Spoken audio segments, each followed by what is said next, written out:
Mishmash! Kitbash Corner! Hey, today we're bringing back the Space Marine Kitbashing series with probably the most requested chapter. This, of course, being the Howling Griffons, and though I did tell you guys multiple times I do plan on kitbashing them in the Bad Ab War series, you have continued to ask me in the comments for Howling Griffons. Which leads me to believe that you guys have no idea who actually took place in the Bad Ab War, and I got no leg to stand on. I'm a painter first. I have gotten so much lore stuff wrong, it's not even funny. But in today's video, we are going to be kitbashing and painting up a Howling Griffons champion. This is no character in particular, I just decided to make a cool knightly space marine and thought, hell, this would be cool for a Howling Griffon. Undoubtedly, this chapter is one of my favorites in terms of overall design philosophy. I love knightly space marines, though I'm not really much of a Dark Angels enjoyer, so these guys kinda hit that nice in-between for me. But before we get into all that good stuff, make sure you leave a like, comment, and subscribe, share it with a friend, and if you really dig it, consider becoming a channel member. For just $3 a month, you get to see my videos early, and for $5, you get access to a weekly live stream Q&A, and I'll showcase your minis. Additionally, you get access to exclusive roles and channels in the Mishmash Discord, and overall it just really helps me out, as this is my main source of income. Just want to say a huge thank you to my channel members. You guys are amazing. And if you want to help me out further and you're interested in anything Wargames Atlantic related, especially Quar, you can use my affiliate link down below, and you can use my discount code MISHMASH5% to save 5% on your purchase. But that's enough of the promotional stuff, let's talk the Howling Griffons. Now, who are the Howling Griffons?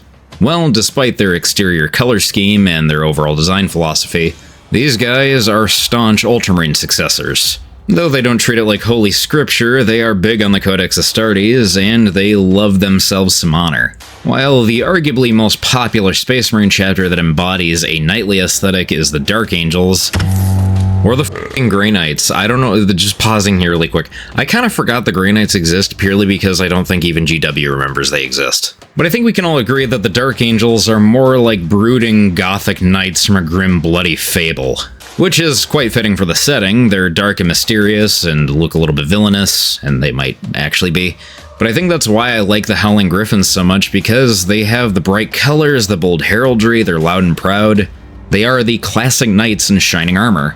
They're honor-bound, fearless, all about that righteous glory. And as far as Space Marines go, they're rather level-headed. In terms of the culture of the Howling Griffons, the Battle Brothers within the chapter are a rather competitive bunch. But this has nothing to do with ego. Like the Ultramarines, or their progenitive chapter, they don't lean into a single battlefield role.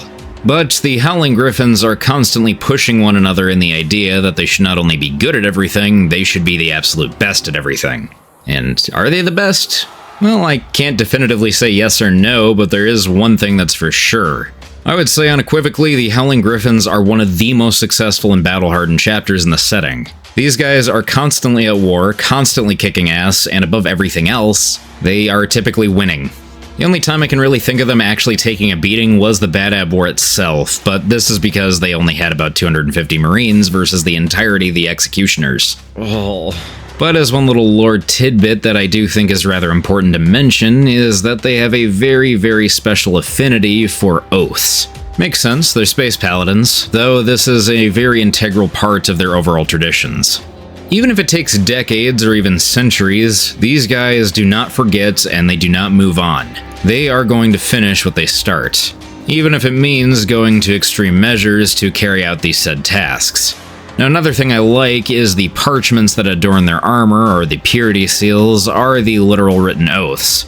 Though I am sure other chapters do this, I guess the Howling Griffons just do it that much cooler. But now that I've given you a little rundown on the basics of their lore, I think it's about time we start kitbashing this figure. Now, the first thing I needed to build this figure was an old Blade Guard veteran body. Thankfully, I had one left over from my trip to LVO, so please excuse the old remnants of paint. But for the first integral bit to this kitbash, I decided to use the cape from the Librarian Consul from the Horus Heresy line. I kind of feel bad using this figure as bits, as this miniature is definitely one of my favorites from the entire line. It's just kind of perfect in terms of its overall design. It's just very nice and rounded on the edges. But I decided this was a great fit for this figure, so it's not the end of the world. The biggest part about getting this in place was using super glue, as it is a resin bit. Thankfully, the new resin kits have greatly outshined the resin of old from GW. The only thing I really had issues with was getting these pieces in place without any sort of fiddling, as they are a resin bit on plastic and it's just going to be a little fiddly. But overall, it really wasn't that much effort. The only thing I really had to do to really make sure this looked nice was using a little bit of sprue goo in between the cracks. Despite it not actually being plastic, this works just fine. Of course, you do want to be sparing with it, as you don't want to clog up any detail, but overall, not too bad. Now onto the arms, we have to slice away at these pegs, as I want to add on some different bits to really extend the arms out further. In terms of size, I really don't mind the Horus Heresy True Scale or Firstborn arms on the Primaris bodies. Some people think they look a little too short, and yeah, kinda. But this is more so I can use the gauntlets from the original Blade Guard veteran. The only thing I really had to be careful about during this was to really cleanly slice away at these pegs. It's not really that big of a deal if I etch away too much detail, but I want to avoid it at all costs. There's no reason to, after all. Now, for the gauntlets from the Blade Guard arms, I would have to harvest these from full-scale arms as they're all one bit. So the first thing we gotta do is snip off the gun, and we'll have to slice things down at the wrist. That way we can add on different bits later on. This is again a process of slicing cleanly with the knife. You want to be careful, you don't want to be doing anything stupid, and I'm not exactly the best harbinger of safety when it comes to a hobby knife. But take it from me, just be careful and be patient. Next, we'll be snipping away at the arm at the elbow, as the original arms on the body are basically right at the elbow, so we'll be whittling things down just to the forearm. Again, we want to be careful when snipping, but cutting and getting all this detail crispy is all we really want to do. Or I guess, leave the detail crisp. Don't burn your miniatures. But once we've sliced everything down, we can add just a little bit of super glue and we can place these on the original arms. It's a pretty decent fit. They are big and bulky on the original Corvus arms, but I really like how this looks, and overall, it's not really something that's going to be too apparent. We're going to add on a pauldron anyway, so you won't really notice that this is way bulkier. Either way, it kind of looks cool when it's bulky. And now for the other arm, we're essentially repeating the process, but I will say it is quite nice that these arms are fully extended. I do believe these are two separate arms from two separate Blade Guard veterans. I kind of picked up a little baggie full of them, so they were kind of all over the place.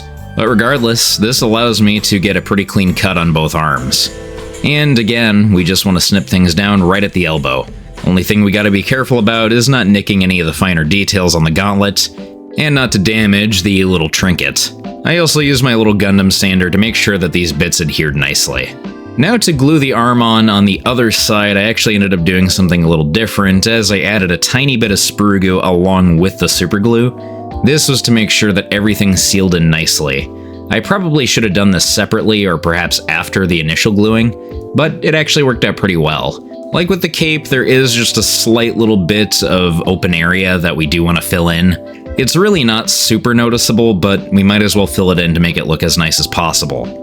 And once the arms were stable, I would add on his weapons, first in the form of the Blade Guard veteran shield, and I would give him a power pick from the Ravenwing Command Squad set.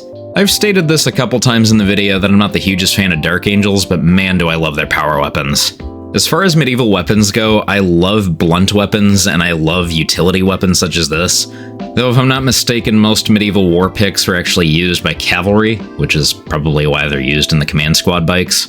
But whatever, looks cool. It's very rare that I see these types of weapons used on Space Marines, so I'd like to add a little bit of custom flair to mine. However, I did end up switching the power pick to one that was a little bit more closer to the center in terms of grip. But after doing so, I would add on a Mark III pauldron from the original 2017 kit. Looks pretty damn knightly. I did want to use other pauldrons just so I could have a little bit more of a spiky flair, but I did want to add on a decal. But now in preparation for the power pack, I had to slice down the little peg on the back side of the Marine. But once the area was clear, I was allowed to put on the power pack, and for this, I am using one of my favorite bits in all of 40k. The now vintage Space Marine Captain power pack with those awesome eagle vents. Man, I love this bit so much, it's so over the top, and I couldn't think of a better fit for this marine. Part of me kinda wishes I green stuffed on some griffin ears under the eagles, but you kinda get what I was going for, right? It did take a little bit to apply this, however. I did have to use super glue as there was so much excess stuff in the way. But once it was applied, I could then apply the last bit, a good old Grey Knight Space Marine helmet. I kinda like this one. There were definitely other options that I could have gone for, but I think overall this is a good fit. The regular Blade Guard veteran would have been nice, but I do really like how this one looks overall, as it does fit the knightly aesthetic all the more. But now that I have everything built, I think it's about time we get to the painting.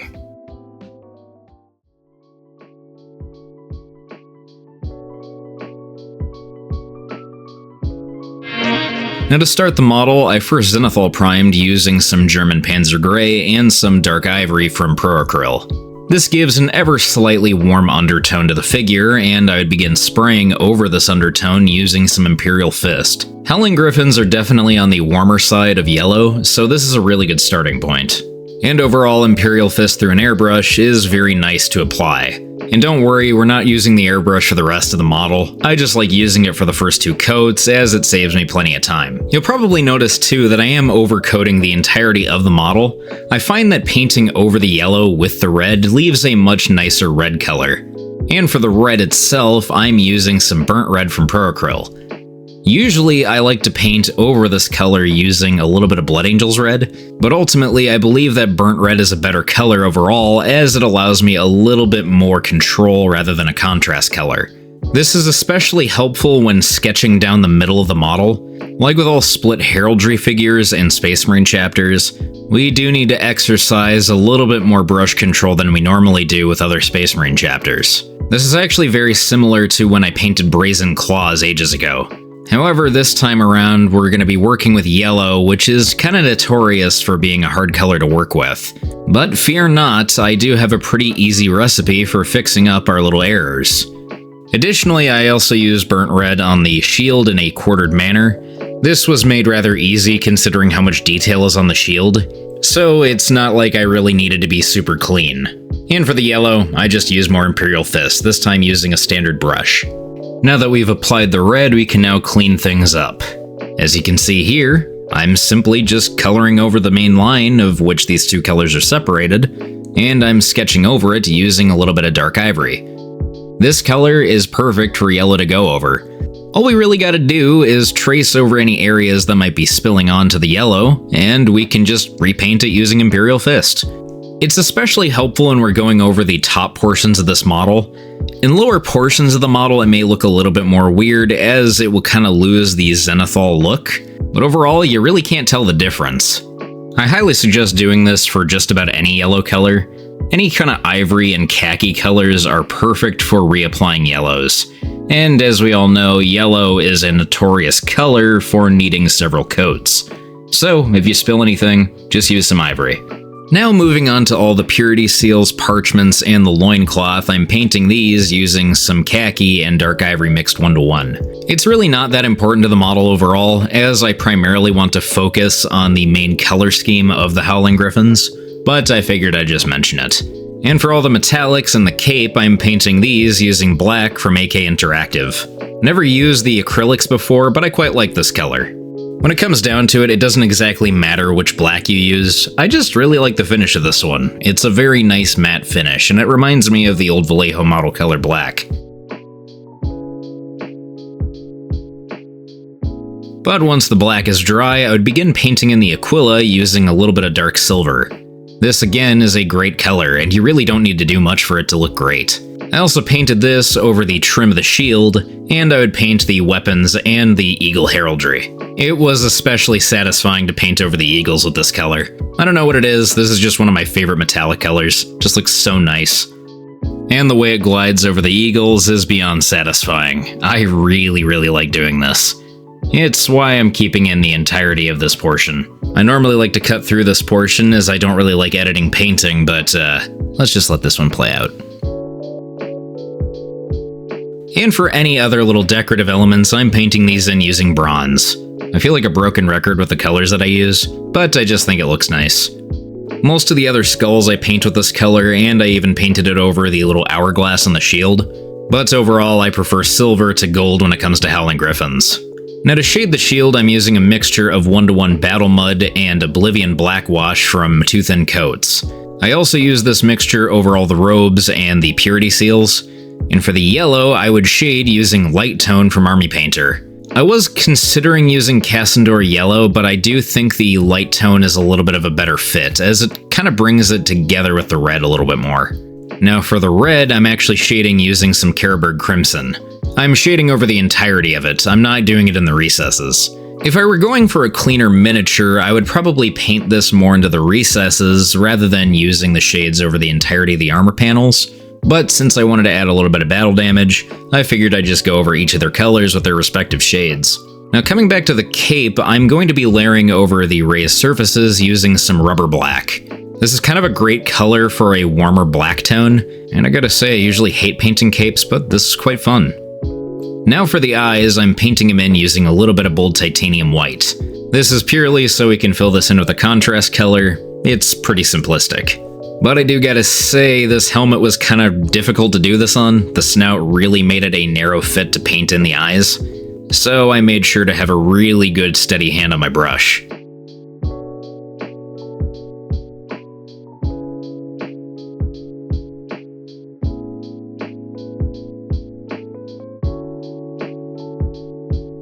Now to begin highlighting the yellow, I'm using a little bit of warm yellow from Pro Acryl mixed with a tiny bit of khaki. This is just to bring the color up a little bit brighter. I think the zenithal was almost a little too stark near some of the lower portions, so I would use this over the raised surfaces just to bring back a little bit of brightness. And to highlight over the red, I decided to use a mixture of burnt red 1-to-1 with orange red from Pro Acryl. At first I was going to be painting this miniature using a little bit more of the purple red that they sometimes are depicted with, which is undoubtedly unique, but I'm kind of a sucker for the classic red and yellow. Though I will say, I'm kinda confused. After I had painted the model and began researching them for the lore portion, I didn't realize that they kind of swap which side is yellow and which side is red all the time, even in canonical means. I think more commonly I see the left side being the red side, so mine is kind of the opposite.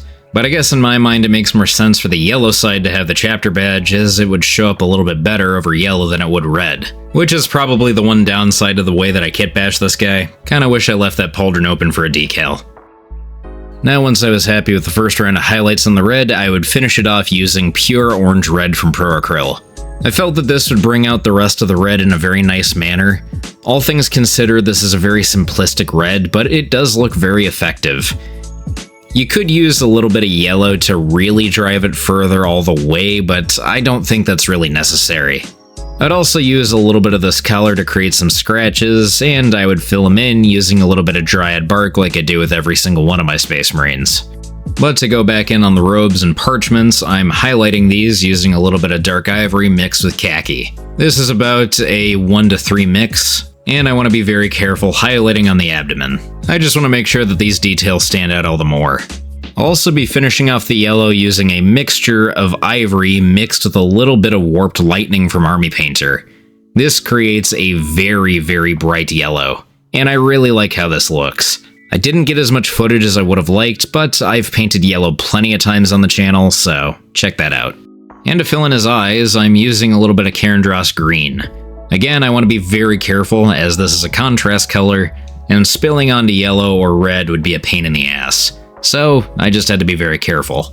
But once the eyes were filled in, I'd begin painting the final detail, this being the campaign badge. At first I planned to quarter the campaign badge, but I don't know what happened here. I just decided to use ball red, and I painted directly in half. I didn't like how this looked, however, so I just ended up repainting this entire section using the same recipe I did for the red. I then finished this off by applying an Indomitus Crusade badge onto the plate, and I would call it good. And with that, I was left with a wonderful Howling Griffon. I love this model. I'm really happy with how this turned out overall, and there's very few areas that I really think I could have done better. Usually I like to do 2 chapters per episode, but the complexity of this figure kinda made it a necessity to do just one. But don't worry, we're gonna see another kitbash of one of these guys another time in the Bad Ab War series. And yes, I'll be painting them in that series using the Blackout scheme. But again, I do have other chapters I want to get to before we get to the Bad at War stuff, so if you have a chapter that you really want to see me kitbash and paint, let me know in the comments. And make sure to leave a like and share it with a friend. Every little bit helps. But with that, I've definitely been flapping my beak enough for one video. So remember to mishmash, kitbash, and paint some fantastic miniatures. And you're gonna. I promise. See ya.